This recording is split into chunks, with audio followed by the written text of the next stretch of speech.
Hello everyone. आज के इस वीडियो में हम लोग बात करेंगे oscillation of A loaded spring की। ठीक है, एक लोडेड स्प्रिंग का ऑक्सीलेशन किस ढंग का होता है और फिर उसके कॉम्बिनेशंस पे बात करते हैं जो है सो। तो सबसे पहला जो हम सिंपल केस यहाँ देख रहे हैं, यहाँ क्या है कि ए ब्लॉक है which is connected to a spring and spring का जो एक एंड है उस ब्लॉक के साथ कनेक्टेड है एंड दूसरा end is connected to a fixed wall. ठीक है, तो सबसे पहले समझिए कि जो स्प्रिंग पेंडुलम होता है हमारा, ठीक है, we are talking about the spring pendulum. ठीक है, ये जो स्प्रिंग पेंडुलम होता है इसका डेफिनेशन ये है। ठीक है, ठीक है, इसका डेफिनेशन क्या है? इसका डेफिनेशन हमारे पास है कि a point mass suspended from a massless spring, ठीक है, constitute a linear spring pendulum. मतलब ये अगर पॉइंट मास है और ये अगर मासलेस है, स्प्रिंग अगर मासलेस है, तो इसकी वजह से जो पेंडुलम बनता है इसको हम लोग क्या बोलते हैं? Linear harmonic simple pendulum. But reality में ना तो ये पॉइंट मास पॉसिबल है एग्जिस्ट करना और नहीं क्या है, तो ये स्प्रिंग जो कि मासलेस हो वो पॉसिबल है। तो दैट्स वाई हम रियलिटी में जो है सो हम we can never construct the spring pendulum strictly according to the definition. ये बात आप समझ जाए। तो क्या होता है कि हम क्या करते हैं कि एक स्मॉल हैवी मास को सस्पेंड करते हैं थ्रू ए लाइट स्प्रिंग, जहां हम इसको एक नेग्लिजिबल लेंथ का अप्रोक्सीमेट करते हैं और ये मास क्या है? तो स्मॉल हैवी मास है। ठीक है, तो इस केसेस में देखो तो यहाँ जो ऑक्सीलेशन होने की संभावना है वो किधर है? हॉरिजॉन्टल डायरेक्शन में है। मतलब ये पॉइंट अगर मान लो यहाँ पे ब्लॉक है, ये पॉइंट अगर मीन पोजिशंस पे है, ठीक है, मैं इसको ऐसे पॉइंट से समझाता हूँ। ये पॉइंट अगर मेन पोजीशंस पे, ये हो गया मेन पोजीशंस। अब अगर मैं क्या करता हूँ कि ये जो सिस्टम अभी स्टेबल इक्विलिब्रियम में है, क्योंकि आप देख रहे हैं कि इस पे फोर्स क्या क्या ऐड कर रहा होगा। स्प्रिंग अपनी नेचुरल लेंथ की अवस्था में, मान लो एल नोट इसका नेचुरल लेंथ है, तो L naught is the natural length of the spring. Mass M जो है उस पर ग्रेविटी फोर्स नीचे लग रहा है, एम जी नीचे की ओर दिख रहा है आपको, और इस ग्रेविटी फोर्स की वजह से ये सरफेस क्या हो रहा होगा? प्रेस हो रहा होगा, कि ये सरफेस इसको normal reaction force R upper direction में लगा रहा है। ठीक है, अभी कोई स्प्रिंग में एक्सटेंशन नहीं है। This is the stable equilibrium state. क्या है ये है स्टेबल इक्विलिब्रियम कंडीशन से, इक्विलिब्रियम कंडीशन है। ठीक है, ये सिस्टम जो है सो। अब इसके ऑक्सीलेशन के लिए तो सेल्फ ऑक्सीलेटरी नहीं है, मैं क्या करूंगा? एक फोर्स इस डायरेक्शन में एफ लगाऊंगा। ठीक है, we apply a force F in this direction. ठीक है, या फिर मैं क्या करता हूँ, मैं फोर्स नहीं लगाकर मैं सीधे ये बोलता हूँ कि मैं इस ब्लॉक को उठाऊंगा और इसको ग्रेजुअली मैं खींचूंगा, और इस ब्लॉक को सपोज करो मैं इस पॉइंट को यहाँ पे आ गया, मतलब कहीं ना कहीं ये जो ब्लॉक है ये मैं उसको उठा करके इसको यहाँ ले आता हूँ। ठीक है, तो we have displaced this block through a distance x by applying a force in this direction। ठीक है, ये जो ब्लॉक डिस्प्लेस हुआ, तो चूंकि ब्लॉक स्प्रिंग का एक एंड ब्लॉक के साथ अटैच था, तो इट विल ऑल्सो क्या करेगा?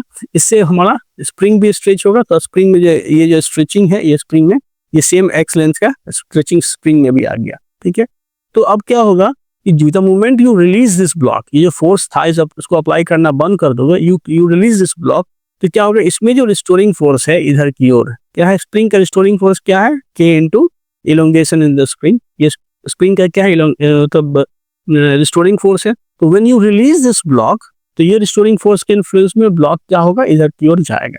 तो कहीं ना कहीं आप कह सकते हो कि जो रिस्टोरिंग फोर्स है इस केस में, जब आपने स्मॉल डिस्टर्बेंस एक्स क्या है? X is small disturbance create किया है। ठीक है, स्मॉल डिस्टर्बेंस क्रिएट किया, और ये क्या है? स्मॉल डिस्टर्बेंस करने का मतलब you displace the block through small distance x। Why small? क्योंकि अगर आप x लार्ज होगा तो जो स्प्रिंग का जो मतलब रिस्टोरिंग फोर्स का जो इक्वेशन है, restoring force develop in the spring, ये लिनियरली प्रोपोर्शनल होता है। मतलब आप कह सकते हो कि k इंटू एक्स जो है, तो आप कहते हो ये तभी होता है जब x की वैल्यू क्या होती है? स्मॉल होती है। ठीक है, अगर आप x लार्ज करोगे तो ये जो है k इंटू एक्स तो रहेगा ही, other terms will comes into the picture, like ऐसा k into x minus b into x square plus c into x cube. ये फोर्स का नेचर कुछ ऐसा हो जाएगा। या फिर आप ग्राफ से समझ लो, रिस्टोरिंग फोर्स जो स्प्रिंग में डेवलप होता है, अगर उसको आप ग्राफ से समझो तो ये सपोज करो ये ग्राफ है, ये हो गया यहाँ डिस्प्लेसमेंट और ये हो गया स्प्रिंग का रिस्टोरिंग फोर्स। तो स्प्रिंग का जो रिस्टोरिंग फोर्स है ना, वो कुछ ऐसा ये स्ट्रेट लिनियर होता है और बाद में जाकर के ये नॉन लिनियर हो जाता है। तो स्मॉल डिस्प्लेसमेंट तक ही स्प्रिंग क्या होता है? लिनियर रिस्टोरिंग फोर्स को डेवलप करता है।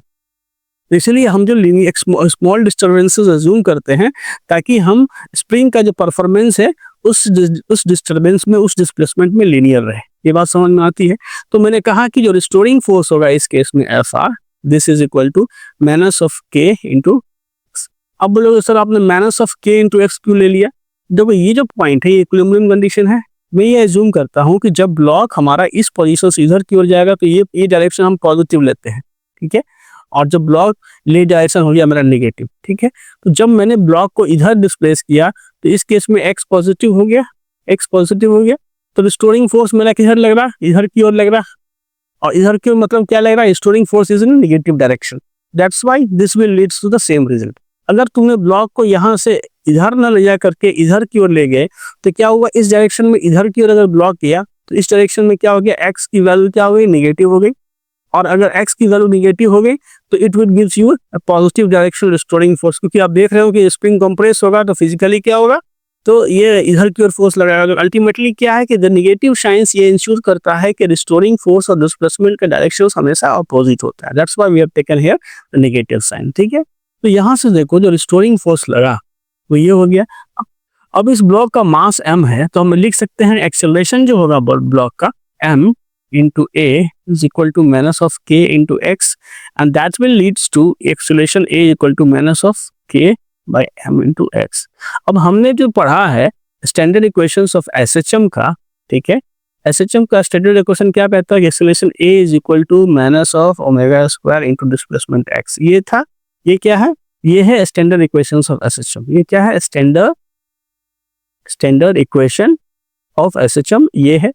अब अगर दोनों इक्वेशंस को, इक्वेशन जो a है और इक्वेशन जो यहाँ b है, इसको अगर आप इक्वेट करोगे तो you will get omega square is equal to k by m, and this will gives you time period t बराबर 2 pi by omega.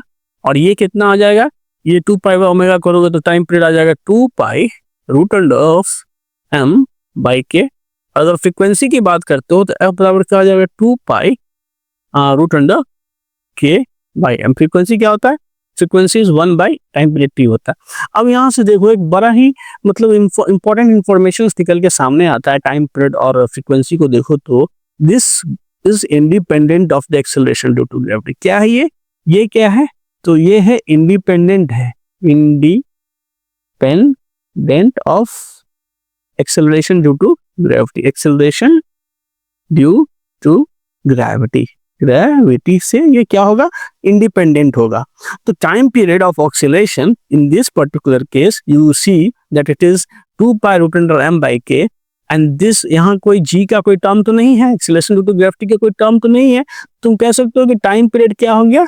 Time period is independent of the acceleration due to gravity. अब ये इतना important क्यों हो गया? तो मैंने इस पे एम्फेसिस डाला, इसलिए इंपॉर्टेंट हो गया कि अगर इस प्रिंसिपल पे बेस्ड कोई क्लॉक अगर तुम उसको हिल पे ले जाओ, ठीक है, हिल पे ले जाओ या सैटेलाइट पे ले जाओ, सैटेलाइट पे ले जाओ या मून पे ले जाओ, कहीं भी ले जाओ, इस प्रिंसिपल पे बेस्ड क्लॉक जो होगा, क्लॉक वो सेम टाइम को शो करेगा। क्या करेगा?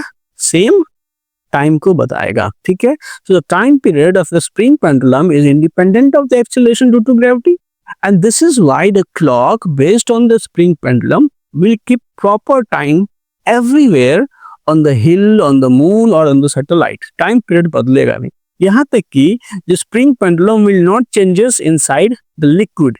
अगर पानी में भी डालते हो इस तरह के क्लॉक को तो वहां भी उसका टाइम पीरियड नहीं बदलेगा, बशर्ते कि डैम्पिंग इफेक्ट जो है लिक्विड का नेग्लिजिबल हो। तो ये एक बहुत बड़ी बात है। दूसरी बात आप यहाँ से देखो, इस इक्वेशन से आप देख रहे हो कि time period is directly proportional to the square root of m and frequency is inversely proportional to the square root of। ये चीजें आपको क्या बता रही है? ये चीजें आपको ये बता रही है कि greater the mass greater will be the inertia, और greater will be the inertia. तो क्या मास की जब बात करें तो हम क्या कर रहे हैं? ब्लॉक के मास की बात कर रहे हैं। तो greater the mass of the block जो है, जो पॉइंट मास अटैच्ड है, इतना ज्यादा उसका मास होगा उतना ही ज्यादा टाइम पीरियड होगा, और उतना ही कम जो होगा वो क्या होगा? तो उतना ही ज्यादा क्या होगा? टाइम पीरियड होगा। और इसलिए greater the mass greater will be the inertia, laser will be the frequency. Frequency क्या होगा? उसी प्रोपोर्शनल में क्या होगा? फ्रीक्वेंसी कम होगा। And greater will be the time period. So अगर लार्जर पॉइंट मास यहाँ पे अटैच करोगे स्प्रिंग के साथ, ठीक है, तो ऑक्सीलेट करने में, मतलब ये कह रहा हूँ ऑक्सीलेट मतलब क्या, जैसे मान लो तुमने एक्स लेंथ यहाँ ले गया, तो ये क्या है, ये जो ब्लॉक है वो इसी के बीच में ऑक्सीलेट करना है, उसको क्या करना है, इसी के बीच में ये ब्लॉक ऑक्सीलेट करेगा, ठीक है। तो अगर मासेस बढ़ा दोगे तो इसको यहाँ से यहाँ और फिर back to this and then back to this, this is one time period, यहाँ आने में उसको ज्यादा टाइम लगेगा in comparison to the smaller masses. फिर जो एक इंपॉर्टेंट रिजल्ट है कि time period T is inversely proportional to 1/√k and frequency is directly proportional to √k। ये जो रिलेशन है ये क्या कह रहा है कि टाइम पीरियड जो है, greater the force constant greater will be the frequency, ठीक है। फोर्स कांस्टेंट ज्यादा होगा, k की वैल्यू ज्यादा होगी, तो क्या होगा, फ्रीक्वेंसी ज्यादा होगा, और फ्रीक्वेंसी ज्यादा होगा, ठीक है, तो टाइम पीरियड कम होगा, ठीक है। और आपको पता है कि जो k है वो किस पर डिपेंड करता है, it depends on the natural length of, मतलब k की जो वैल्यू है spring constant k is inversely proportional to 1/L0, ठीक है। तो अगर आपने स्प्रिंग को काटा या स्प्रिंग को जोड़ा तो उस केसेस में k की वैल्यू अकॉर्डिंगली चेंज होगी इस रिलेशन से, और ऐसी से फिर यहाँ जो टाइम पीरियड है, क्योंकि time period inversely proportional to क्या है, 1/√k है, तो अकॉर्डिंगली टाइम पीरियड जो होगा वो आपके ऑक्सीलेशन चेंज करेगा। तो ये हमारा था कि जब ऑक्सीलेशन हॉरिजॉन्टल डायरेक्शंस में है तो यहाँ जो इक्विलिब्रियम पोजीशंस है इस ऑक्सीलेशंस का वो क्या है, इक्विलिब्रियम पोजीशंस है as per the natural length of the spring, ठीक है। बट यहाँ एक मैं केस की डिस्कस कर रहा हूँ, ये क्या है कि spring pendulum oxalate in oscillation in vertical, oscillation in vertical direction का केस है, ये वर्टिकल डायरेक्शन, ठीक है। अब अगर गौर से देखो इस सिस्टम को जब तुम ऐसे रखोगे तो क्या लगता है कि स्प्रिंग क्या होगा, अपने नेचुरल लेंथ की अवस्था में होगा क्या, नहीं, स्प्रिंग विल बी स्ट्रेच्ड। ये अगर ये कंडीशन जो आप पिक्चर में देख रहे हो, अगर ये कंडीशंस स्टेबल इक्विलिब्रियम की कंडीशंस है, ठीक है, अगर ये कंडीशन स्टेबल इक्विलिब्रियम का कंडीशन है, इसका मतलब है कि स्प्रिंग जो है इसका वेट mg जो नीचे लग रहा होगा, इस mg की वजह से क्या होगा, तो स्प्रिंग में एक टेंशन फोर्स T क्रिएट होगा, और इस टेंशन फोर्स T की वजह से स्प्रिंग में क्या होगा, इलोंगेशन क्रिएट हुआ होगा। तो कहीं ना कहीं तुम लिख सकते हो कि अभी अगर ये सिस्टम इक्विलिब्रियम में है, यू कैन राइट कि T tension force T is equal to mg, ठीक है। और अगर मान लो लेट इक्विलिब्रियम में है, लेट द इलोंगेशन जो है, elongation in spring at equilibrium condition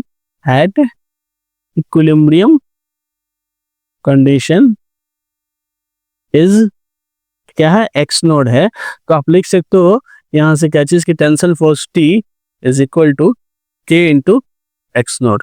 तो आपको यहाँ से इस दोनों इक्वेशन से क्या आ गया कि mg is equal to k into x naught, ठीक है।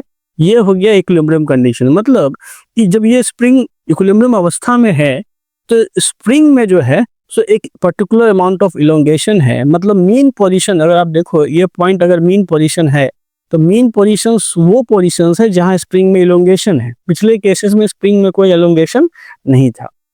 अब अगर इस केस में टाइम पीरियड निकालेंगे तो हमने क्या किया, इस ब्लॉक को जो है सो नीचे की ओर डिस्प्लेस किया, मतलब अगर आप इसको अकॉर्डिंगली देखें तो ये हो गया आपका इक्विलिब्रियम कंडीशन, ठीक है। अब मैं इसको जब एक्स लेंथ ब्लॉक को यहाँ से इस पोजीशन से मैं इसको एक्स लेंथ यहाँ ले आता हूँ, ठीक है। We have displaced the block by a distance x from the mean position, this is the mean position से, क्या है ये मीन पोजीशन है, ठीक है। अब मैंने क्या किया, इस ब्लॉक को एक्स लेंथ नीचे डिस्प्लेस किया, मैं ऊपर भी कर सकता था, मैंने यहाँ पे नीचे डिस्प्लेस किया। तो अब क्या हुआ, ये पॉइंट जो है स्प्रिंग का एक एंड जो है वो अटैच्ड है थ्रू द मास m, तो अकॉर्डिंगली स्प्रिंग भी जो है सो क्या हुआ, तो स्प्रिंग में इलोंगेशन कितना हो गया, स्प्रिंग में भी ये एक्स लेंथ का इलोंगेशन यहाँ पे हो गया, ठीक है। तो अब देखो पहले जो था ऑलरेडी स्प्रिंग, अगर मान लो कि स्प्रिंग का नेचुरल लेंथ यहाँ पे एक्स नोड जो था, तो इसमें इलोंगेशन कितना था, इसमें इलोंगेशन था एक्स नोड इक्विलिब्रियम कंडीशंस में, और मान लो स्प्रिंग का नेचुरल लेंथ एल नोड था, ठीक है। ये एल नोड इज द, अगर मैं ये मानता हूँ कि एल नोड क्या है, तो natural length of the spring है, नेचुरल लेंथ ऑफ स्प्रिंग है। तो इसमें एक्स नोट जो था वो क्या है, is the elongation at equilibrium, और आपने एक्स एडिशनल मतलब इलोंगेशन यहाँ प्रोड्यूस किया। तो और यार प्रोड्यूस किया। जब आप इसको रिलीज करोगे तो ये तो वेट एमजी तो नीचे की ओर लग ही रहा है यहाँ पे, ठीक है। वेट एमजी तो हमेशा नीचे की ओर लगता रहेगा। टेंशन फोर्स जो है इसमें ये क्या हो गया, टी प्राइम हो गया। टेंशन फोर्स क्या हो गया, तो टी प्राइम हो गया। यहाँ अगर देखो तो टेंशन फोर्स बदल गया। ये जो टेंशन फोर्स बदला, this tension force T prime is nothing but k into यहाँ पे, तो जो इनिशियल इलोंगेशन एक्स नॉट था और प्लस आपने एक्स इसको इलोंगेट कर दिया, this is the tension force, ठीक है। जब आपने इसको छोड़ा तो नेट रिस्टोरिंग फोर्स क्या है, यही टेंशन फोर्स है। तो आप लिख सकते हो कि जो एफ आर नेट अगर आप नेट रिस्टोरिंग फोर्स की बात करो तो कैसे लिखोगे, अभी इस केसेस में अगर आप नेट रिस्टोरिंग फोर्स की बात करोगे तो F R is equal to what, tension force ऊपर लग रहा है तो आप लिखोगे टी प्राइम माइनस ऑफ यहाँ पे एम जी, ये लिखोगे। तो टी प्राइम की वैल्यू हो गई के into x not plus x, और यहाँ पे माइनस ऑफ मैंने एम जी लिख दिया, और एम जी की वैल्यू यहाँ पे आपने के इंटू एक्स नॉट निकाल रखा है। तो जब आप इस एम जी की वैल्यू इस इक्वेशन में पुट करोगे तो ये हो जाएगा कितना, तो के टाइम्स ऑफ एक्स। तो ये जो एफ आर है रिस्टोरिंग फोर्स, ठीक है, चूंकि ये अपोजिट डायरेक्शन में है, वी जनरली टेक, यहाँ तो एफ आर हो गया, लेकिन मैं जनरली क्या करता हूँ, F R is equal to minus of k times of x लेता हूँ, ठीक है। क्योंकि निगेटिव साइन एक्सप्रेसेस इस जो रिस्टोरिंग फोर्स होगा वो डिस्प्लेसमेंट का क्या होगा, अपोजिट डायरेक्शन में होगा। तो ये तो मैंने इलोंगेशन का केस दिखाया, अगर मैं कंप्रेस करता तो भी इस पे ये रिलेशंस अप्लाई हो जाता। तो क्या हो गया, रिस्टोरिंग फोर्सेस इस केसेस में भी क्या आ गया, net restoring forces F R equal to minus k times of x, and that will gives you the acceleration a is equal to minus of k by m into x. और इसलिए अगर आप standard equation of S H M जो a बराबर minus of omega square into x, ये क्या है, ये है स्टैंडर्ड इक्वेशंस ऑफ एसएचएम। क्या है ये, this is the standard equation. ये क्या है, स्टैंडर्ड एसएचएम का इक्वेशन है। इससे अगर इक्वेट करते हो तो यहाँ भी omega square is equal to क्या आ गया, के बाई एम आ गया, and that's will give you T बराबर 2 pi root under m by k and frequency will be यहाँ बराबर 1/2 pi root under k by m, ठीक है। तो आप देखिए कि ये जो रिजल्ट है वो पहले वाले रिजल्ट से मैच कर रहा है। मतलब क्या चीज की जब वर्टिकल डायरेक्शन में, मतलब ये अगर आप ये देखो, ये आपका ऑक्सीलेशन कैसा है, ऐसा है, ठीक है। तो ऑक्सीलेट कैसे कर रहा है, इन दो पॉइंट्स के बीच में मतलब ब्लॉक ऑक्सीलेट करेगा, ठीक है। This is the mean position, ये हो गया एक्सट्रीम पोजीशन। इसके अकॉर्डिंगली अगर आप देखो तो ये हो गया एक्सट्रीम पोजीशन, ठीक है, एक्सट्रीम पोजीशन, ठीक है, पोजीशन। और ये भी हो गया एक्सट्रीम, इसके ऊपर नीचे ऐसे पार्टिकल क्या होगा, ऐसे ऑक्सीलेट करेगा। तो ऑक्सीलेशन का टाइम पीरियड आप देख रहे हो कि वही आ रहा है जो हॉरिजॉन्टल डायरेक्शन में ऑक्सीलेशन का आ रहा था। तो दोनों पेंडुलम सेम ही बिहेव कर रहा है, बट अंतर क्या है कि इस केसेस में स्प्रिंग के जो mean position is the elongated length of the spring, ठीक है, इलोंगेशन है। यहाँ मीन पोजीशन पे स्प्रिंग में इलोंगेशन है, वहां स्प्रिंग नेचुरल कंडीशन में रहता था, लेकिन दोनों केसेस में रिजल्ट सेम ही हमारा डिराइव हो रहा है, ठीक है। तो ये दो केसेस था हमारा जो है सो स्प्रिंग का, एक वर्टिकल ऑक्सीलेशंस और एक हॉरिजॉन्टल ऑक्सीलेशंस को लेकर के हम लोग देख रहे थे। अब जरा ये केस को देखो, जरा इस केस में क्या होगा। उस केस में तो टाइम पीरियड नहीं बदला। अगर आपका उस केस में जो आप देख रहे थे कि जब ये कंडीशंस था कि आपने ये स्प्रिंग के साथ ब्लॉक को ऐसे कर रखा था, स्प्रिंग का नेचुरल लेंथ मैंने क्या लिखा, एल नॉट मान रखा था, एम मास था, स्प्रिंग कांस्टेंट के था। इस केस में जो टाइम पीरियड की वैल्यू आई वो टी बराबर 2 पाई रूट अंडर ऑफ क्या आया, आपने निकाला टी बराबर 2 pi root under m by k, ठीक है। यही वैल्यू है भाई दोनों केसेस में, 2 pi root under m by k. और जब आपका कंडीशन ऐसा था कि ऐसे सिस्टम से एक स्प्रिंग ऐसे अटैच था, यहाँ पे ब्लॉक एम था, तो इस केसेस में भी जो टाइम पीरियड था टी बराबर 2 pi root under m by k, कुछ भी बदला नहीं। हाँ, एक चीज आप कह सकते हो जो मैं यहाँ पे आपको डिस्क्राइब करना छोड़ दिया कि एम बाई के की वैल्यू, अगर इस इक्वेशन को देखो, ये क्या एक इम्ब्रीविंग कंडीशन का इक्वेशन है। यहाँ से अगर एम बाई के की वैल्यू निकालो तो क्या आ रहा है, एम बाई के की वैल्यू आ रहा है एक्स नॉट बाई जी आ रहा है। तो आप ये कह सकते हो कि यहाँ जो टाइम पीरियड निकला, यहाँ पे इसको मैं यहाँ डिस्क्राइब कर देता हूँ कि टी बराबर क्या निकला, तो 2 pi root under m by k is equal to 2 pi root under x not by ji.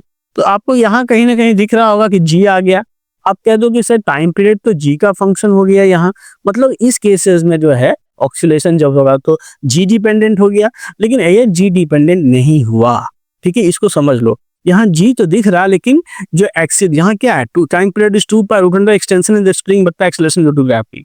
But यहाँ देखो, अगर मून पे ले जाओगे या सैटेलाइट पे ले जाओगे तो जी में जो वेरिएशन होगा, जी में जो वेरिएशन होगा उसी उसके अपोजिट प्रोपोर्शनल में एक्स नॉट में वेरिएशन होगा। क्योंकि यहाँ एक स्टैंडर्ड रिजल्ट आपने निकाल रखा है कि m by k is equal to x not by g. ठीक है, तो m मास है, k कांस्टेंट है, दोनों जो कांस्टेंट है तो एक्स नॉट बाई जी का जो रेशियो है वो भी हमेशा कांस्टेंट होगा। तो जी जैसे बढ़ेगा वैसे ही एक्स नॉट में चेंजेस आएगा, और ये जो रेशियो है वो हमेशा कांस्टेंट रहेगा। That's why time period will remains independent of the g जो है। सो अब इस केस में देखो तो यहाँ जो वेट है वो mg तो नीचे की ओर लग रहा है। ठीक है, और ये जो वेट है यहाँ से ये नीचे इधर की ओर एक कंपोनेंट होगा, इसका एक कंपोनेंट इधर की ओर होगा। तो this will be the theta. ठीक है, and this is mg sin theta, mg sin theta, and this will be the mg cos theta, mg cos theta, और इसका नॉर्मल रिएक्शन फोर्स क्या होगा, n इधर की ओर होगा। नॉर्मल रिएक्शन फोर्स तो भैया अपने आप को बैलेंस कर लेगा, हम लिख सकते हैं n is equal to mg cos of theta. ये इक्विलिब्रियम कंडीशन का सिचुएशन है। और आप ये लिख सकते हो कि अगर ये नीचे की ओर mg sin थीटा फोर्स लग रहा है तो इसके इन्फ्लुएंस में स्प्रिंग अपने नेचुरल लेंथ में तो रहेगा नहीं। तो मान लो कि स्प्रिंग में जो इलोंगेशन हो रहा है इक्विलिब्रियम कंडीशंस में वो कितना का हो रहा है। अगर मान लो कि एक्स नोट का, x naught is the elongation in the spring at equilibrium conditions. X note क्या है, तो इलोंगेशन है, elongation in spring, spring at equilibrium condition. ठीक है, इक्विलिब्रियम कंडीशंस, इक्विलिब्रियम कंडीशंस में जो इलोंगेशन हो रहा है एक्स नॉट हो रहा है, तो कहीं ना कहीं ये तुम लिख सकते हो कि mg sin theta is equal to k into x naught, क्योंकि एक्स नॉट हो रहा होगा तो स्टोरिंग फोर्स इधर लग रहा होगा, ये फोर्स इधर लग रहा है, तो ये इक्वेशन से बैलेंस हो रहा है। तो समझ में आ रही है। अब देखो मुझे ये जो पेंडुलम है इसको करने के लिए मैं क्या कर रहा हूँ, तो इस ब्लॉक को मैं फर्दर क्या कर रहा हूँ, इस ब्लॉक को मैं फर्दर यहाँ से यहाँ एक्स लेंथ डिस्प्लेस कर रहा हूँ। मतलब ये ब्लॉक अब यहाँ आ गया। ठीक है, समझ रहे हो बात को। तो यहाँ जब ये ब्लॉक आ गई, ये ब्लॉक मैंने यहाँ पे ले आया, तो इसमें इलोंगेशन फर्दर मैंने क्या किया, एक्स लेंथ का इलोंगेशन में इसमें ऐड कर दिया। मतलब अगर सिचुएशन देखो यहाँ, ये देखो ये ऐसा सिचुएशन है कि जो आपका ये स्प्रिंग था और शुरू में तो स्प्रिंग मतलब एक्स नॉट कंडीशन में यहाँ था, अब ये पॉइंट खींच के यहाँ आ गया है और ये एडिशनल जो इलोंगेशन एक्स मैंने इसमें इंट्रोड्यूस कर दिया है। तो अब जब मैं इसको रिलीज करूंगा वी विल, क्योंकि ऑक्सीलेट करने के लिए टाइम पीरियड निकालने के लिए क्या डबल डिस्टर्बेंसेस क्रिएट करो, मैंने यहाँ डिस्प्लेस कर दिया। मैंने क्या किया, ब्लॉक को, ये जो ब्लॉक है इस ब्लॉक को मैंने क्या किया है, ये एक्स लेंथ डिस्प्लेस कर दिया इस पॉइंट पे ब्लॉक। आप ऐसे इमेजिन करना है तो ऐसे कर लो। ये ब्लॉक यहाँ था, पहले क्या था, पहले सिचुएशन ऐसे था। ठीक है, पहले सिचुएशन था ऐसे, अब ये यहाँ आ गया। तो अब देखो जब मैं जब मैं इसको रिलीज करूंगा, छोड़ूंगा, तो ऊपर की ओर ये क्या होगा, एक्सेलरेट करेगा। तो ये जो नेट एक्सेलरेशन जो ऊपर की ओर होगा वो कितना होगा, वो होगा कि अभी जो फोर्स इसमें जो फोर्स लगेगा ऊपर की ओर वो क्या लगेगा, k into x plus x not और minus of mg sin theta, and this is equal to the net acceleration of the block in upward directions. अब आपको मैंने बता दिया है कि यहाँ से mg sin theta equal to k into x naught, sorry यहाँ पे एक्स नॉट इलोंगेशन था, एक्स नॉट। तो जब यहाँ से देखोगे तो k into x naught minus mg sin theta cut जाएगा। फाइनली क्या आ गया, k इंटू एक्स नॉट बराबर m इंटू ए। तो एक्सेलरेशन a बराबर क्या आ गया, तो k by m into x naught. तो यहाँ जो मतलब ये जो सिचुएशन है, यहाँ पे हम लोग जो एक्सेलरेशन में नेगेटिव साइन क्यों इंट्रोड्यूस कर रहे हैं, क्योंकि ये वैलिडेट करता है कि ये तो आपका था, आपने स्प्रिंग को स्ट्रेच किया, आप कंप्रेस भी कर सकते थे। तो उन दोनों केसेस में क्योंकि ये जस्टिफाई करता है कि जो एक्सेलरेशन है is opposite to the displacement होगा, इसलिए मैं यहाँ नेगेटिव साइन इंट्रोड्यूस कर रहा हूँ। और जब आप इसको स्टैंडर्ड इक्वेशन से कंप्यूट करोगे तो omega square is equal to यहाँ भी क्या निकलेगा, ये बाय m ही निकलेगा, and that's will leads to t बराबर 2 pi root under of m by k। ठीक है, रिजल्ट तो सेम ही आया, t बराबर 2 pi root under m by. So friends now let's calculate the time period. क्या calculate करना है यहाँ पे, तो टाइम पीरियड कैलकुलेट करना है, टाइम पीरियड कैलकुलेट करना है, time period of oscillation of this system. तो अगर आप गौर से देखें, अगर मैं मानता हूँ कि ये सिस्टम क्या है, मैं अज्यूम करता हूँ कि ये सिस्टम अपने इक्विलिब्रियम कंडीशन में, किसमें है, इक्विलिब्रियम कंडीशंस में मानता हूँ सिस्टम को।